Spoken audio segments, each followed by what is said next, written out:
Break के बाद आपका स्वागत है। आज सुषमा स्वराज जी ने आज तक चैनल को एक छोटा सा इंटरव्यू दिया। हमने आज तक के सौजन्य से वो बाइट्स ली हैं जो सुषमा जी ने कहा। हम उनको धन्यवाद देना चाहते हैं। हमने उनसे ये बाइट्स ली, लेकिन वो बयान इतने महत्वपूर्ण हैं कि पूरे एनडीए और बीजेपी की जो राजनीति है आने वाली, उसको प्रभावित करने वाले हैं। सुषमा जी लंबे समय के बाद बोली हैं, जब से ये नरेंद्र मोदी का जो सेंटर स्टेज में आए हैं कि वो प्राइम मिनिस्टर के कैंडिडेट हो सकते हैं। बहुत लोग उनको सपोर्ट कर रहे हैं, लेकिन अब तक कहा जा रहा था कि आडवाणी जी और सुषमा जी वो नरेंद्र मोदी के नाम लिए जाने से खुश नहीं है। आज वो बहुत कुछ बोली हैं, देखिए पहले क्या कहते हैं। ये कह रहे हैं दावेदारी किसी के नहीं है। आडवाणी जी कहाँ दावेदारी कर रहे हैं? हमारे यहाँ कोई दावेदारी नहीं कर रहा। आडवाणी जी के नाम पे विचार तो किया जाएगा बाकी लोगों के नामों के साथ। हम किसी को रूल आउट करके नहीं चल रहे हैं। हम किसी को रूल आउट करके नहीं चल रहे हैं। जिस समय पर चर्चा होगी उस समय पर पहले तो ये तय करें ना कि करना कि नहीं करना, और जब ये अगर हो गया कि करना है तो सबके नामों पर चर्चा होगी। हम आडवाणी जी जैसे शीर्ष नेता को रूल आउट कैसे कर देंगे? सब पर चर्चा होगी। जो बात कह रहे हैं मोदी वर्सेस राहुल, ना तो कांग्रेस ने राहुल को तय किया, ना बीजेपी ने अभी मोदी जी को तय किया, तो मोदी वर्सेस राहुल कैसे होगा? एनडीए वर्सेस यूपीए होगा। मोदी वर्सेस राहुल तो तब होता कि कांग्रेस ने तो राहुल को प्रोजेक्ट कर दिया होता और बीजेपी और एनडीए ने मोदी जी को प्रोजेक्ट कर दिया होता, तब मोदी वर्सेस राहुल होता। तो मोदी वर्सेस राहुल अभी कैसे आप तय कर सकते हैं? जब तक दोनों पार्टियां अपना उम्मीदवार तय नहीं कर देती तब तक कैसे व्यक्तियों को ला सकते हैं? अभी तो एनडीए वर्सेस यूपीए होगा। जो भी उम्मीदवार तय होगा पहले तो हम ये तय करेंगे कि करना कि नहीं करना। बहुत बार राष्ट्रीय अध्यक्ष भी इस चीज को कह चुके, पूर्व अध्यक्ष भी कह चुके, वर्तमान अध्यक्ष भी कह चुके कि हमारे यहाँ ये पार्लियामेंट्री बोर्ड तय करता है। लेकिन चूंकि हम एक गठबंधन में हैं, इसलिए केवल बीजेपी भी तय नहीं कर सकती, हमारे सारे घटक दल मिलकर के एनडीए के तय करेंगे। इसलिए उतावलापन आप लोगों को है। हमें ना तो इसमें किसी तरह का विवाद है, ना हमें इसे किसी तरह की उतावली है। इसलिए हम क्या कहते हैं, उपयुक्त समय पर उपयुक्त निर्णय करेंगे। और उपयुक्त समय पर उपयुक्त निर्णय करेंगे किनके साथ? एनडीए के घटक दलों के साथ मिलकर। कि सबसे पहले तो ये तय करना है कि चुनाव से पहले किसी को प्रोजेक्ट करना कि नहीं करना, ये पहला निर्णय होगा। अगर निर्णय ये हुआ कि प्रोजेक्ट करना है तो किसको करना, ये निर्णय होगा। इसलिए जब हम कहते हैं ना उपयुक्त निर्णय, तो उपयुक्त निर्णय में दोनों चीजें हैं, स्टेप 1 और स्टेप 2। उपयुक्त निर्णय का पहला स्टेप ये होगा प्रोजेक्ट करना कि नहीं करना। तो देखा आपने सुषमा जी किस तरह से बात कर रही हैं। बहुत सारे नए आयामों को उन्होंने जन्म दे दिया। सुषमा जी लोकसभा में विपक्ष की नेता हैं। विपक्ष की नेता को प्राय माना जाता है कि वो प्राइम मिनिस्टर इन वेटिंग हैं।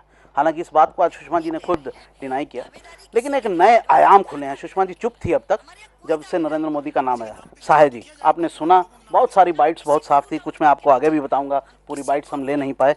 कैसे देखते हैं बीजेपी में फिर जो फुटबॉल है, सिर फुटबॉल फिर तेज हो गया है? देखिए, सुषमा जी एक इस देश में संवैधानिक पद को होल्ड करती हैं, लीडर ऑफ अपोजिशन। संवैधानिक पद बीजेपी के अंदर सबसे बड़ा वही होल्ड करती हैं।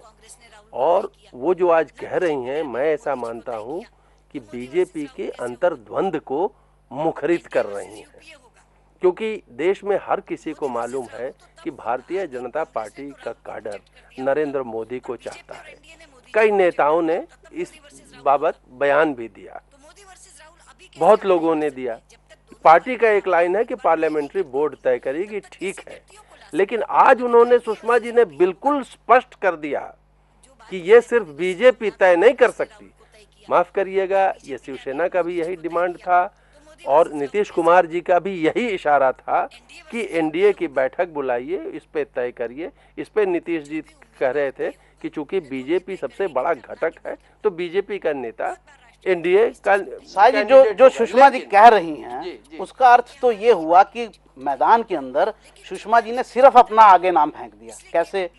देखिए, वो कह रही हैं कि एनडीए के सारे घटक करेंगे, जो जेडीयू की डिमांड थी। जेडीयू की रादर ये डिमांड थी कि बीजेपी बताए, लेकिन सुषमा जी ने उसको और वाइडर स्पैन दे दिया। मैं इसके पीछे की राजनीति समझाना चाह रहा हूं आपके माध्यम से दर्शकों को। देखिए, हो क्या रहा है, आज भारतीय जनता पार्टी के कई बड़े वरिष्ठ नेता, पुराने नेता ये सोचते हैं कि अगर गवर्नेंस का मुद्दा जो नरेंद्र मोदी जी उछाल रहे हैं वो पीएम के कैंडिडेट होंगे तो गवर्नेंस गौण हो जाएगा, सेक्युलरिज्म का मुद्दा अप फ्रंट आ जाएगा जी। और इसलिए वो नहीं चाहते हैं कि नरेंद्र मोदी जी प्रधानमंत्री के इसमें साहब जी मैं आपको एक चीज रोकता हूं। बीजेपी जब पिछली बार भी सत्ता में आई थी तो किसी गवर्नेंस के मुद्दे पर, एक कॉलर जुड़ चुके हैं, पहले हम उनसे बात कर लेते हैं। जी बताइए, कहां से बोल रहे हैं? सर मैं अनिल बोल रहा हूँ सऊदी अरब से सर। जी बोलिए। अभी मैं लाइव देख रहा हूँ आपका सर, पीएम का लेके आप बहस चल रही सर, तो हमें लगता है सर कि ये नरेंद्र मोदी, राहुल, इंडिया, यूपीए या जो भी जितनी भी पार्टी इंडिया में सर, हमें लगता है सर इससे अच्छा सर अगर ओबामा इंडिया में पूरे, मैं हिंदुस्तानी होने के नाते सर बोलूंगा, अगर ओबामा मिल देखिए दर्शक, ये एक हंसने वाली बात है लेकिन बहुत महत्वपूर्ण बात है जी।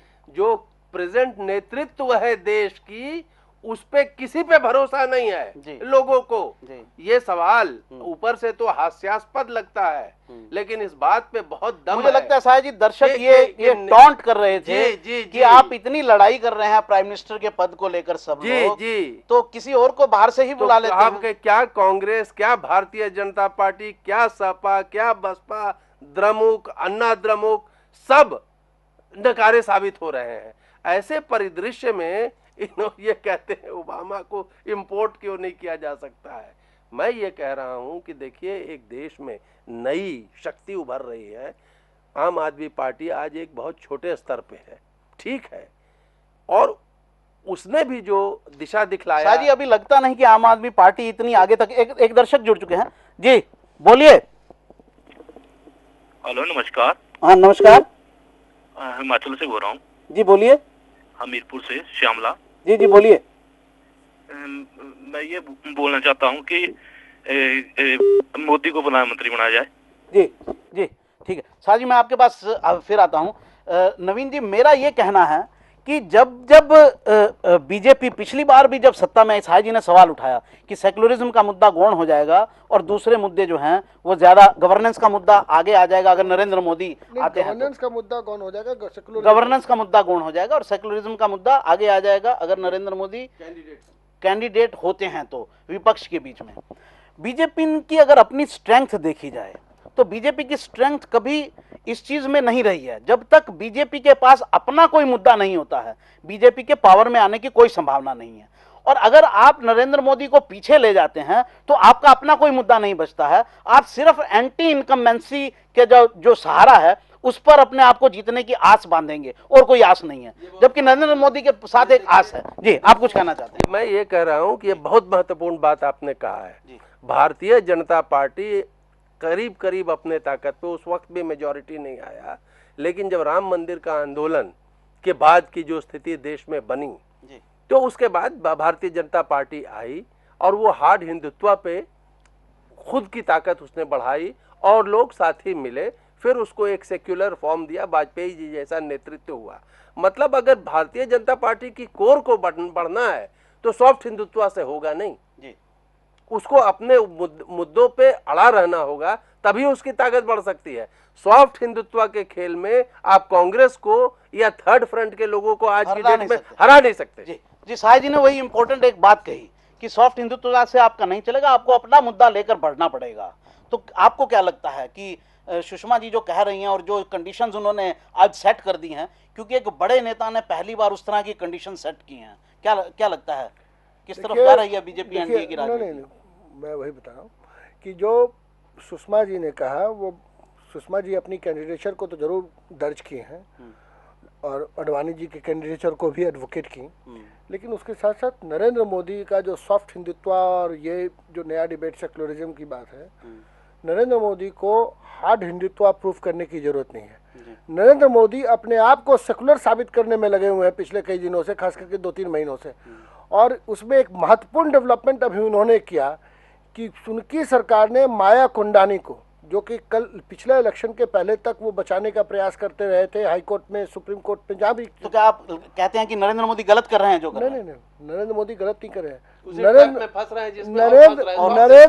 नरेंद्र मोदी अपने सेकुलर क्रेडेंशियल्स को प्रूव करने के लिए गुजरात की सरकार ने सुप्रीम कोर्ट में उनसे 10 पेनल्टी की इससे क्या फर्क पड़ेगा? इससे पॉलिटिकल ये इशू पुराना हो गया, इसमें इससे फर्क क्या पड़ेगा? फर्क क्या, 15 दिन हुआ, अभी डेट भी नहीं आई है, उन्होंने कोई इशू पुराना नहीं हुआ। मैं जो करना चाह रहा हूँ कि सेकुलर चेहरा अपने आप को वाजपेयी और साथ में प्रो दोनों का कॉम्बिनेशन नरेंद्र मोदी अपने आप सक्सेसफुल इन दिस।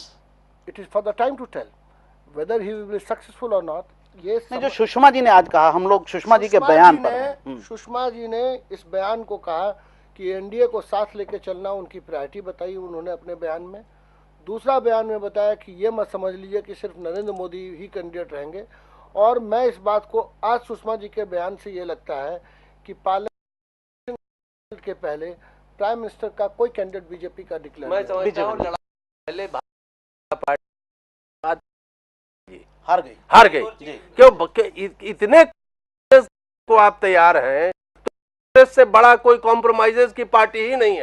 ये आप अपने कैडर को भी अगर अपने साथ लेकर नहीं चल सकते। मैं समझता हूं कि जी शाह जी ने एक बड़ी बात कही। दीपक आपके पास आते हैं, बोलिए। कमल जी, मैं कहना चाह रहा हूं कि कोई नरेंद्र मोदी को लेकर के बीजेपी में दो धड़ हैं।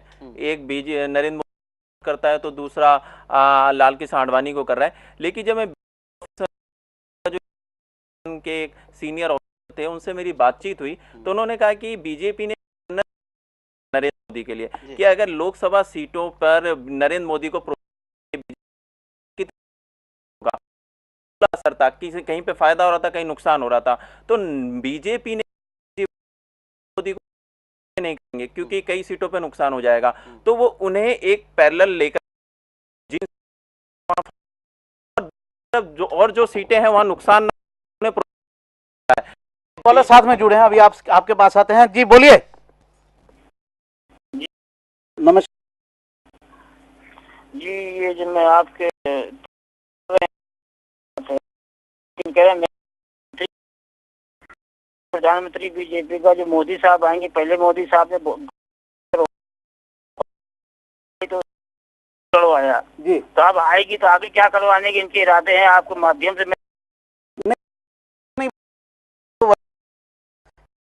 सत्ता में आएंगे, लेकिन क्या हो रहा है, देश की बड़ी पार्टी है एक बीजेपी, तो हम लोगों का